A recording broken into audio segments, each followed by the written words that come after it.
അസ്സലാമു അലൈക്കും വറഹ്മത്തുള്ളാഹി വബറകാതുഹു. ആയിഷ ബീവി റളിയല്ലാഹു അൻഹയിൽ നിന്ന് നിവേദനം. ഒരിക്കൽ തിരുനബി സല്ലല്ലാഹു അലൈഹി വസല്ലമ പറഞ്ഞു, ഉറങ്ങുമ്പോൾ ഞാൻ വലിയൊരു സ്വപ്നം കണ്ടു. ഞാൻ സ്വർഗത്തിൽ പ്രവേശിക്കുന്നതായ സ്വപ്നം. അവിടെ ഒരു വ്യക്തി ഇങ്ങനെ നല്ലവണ്ണം ഖുർആൻ ഇങ്ങനെ പാരായണം ചെയ്യുന്നു. മലക്കുകളോട് ഞാൻ ചോദിച്ചു, ആരാണ് ഖുർആൻ ഇങ്ങനെ പാരായണം ചെയ്യുന്നത്? അപ്പോൾ പറഞ്ഞു, ഹാരിസ് ഇബ്നു നുഅ്മാൻ റളിയല്ലാഹു അൻഹു.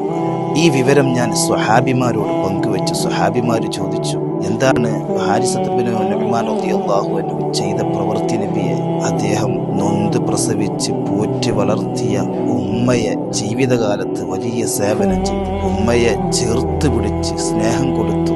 ആ ഒരൊറ്റൊരു പ്രവൃത്തിയുടെ കാരണം അദ്ദേഹത്തിന് കിട്ടിയ സമ്മാനം സ്വലോക സ്വർഗത്തിൽ പരിശുദ്ധമായ റബ്ബിന്റെ കലാമിങ്ങനെ പാരായണം ചെയ്യുക എന്നുള്ള വലിയൊരു നിഅമത്താണ്.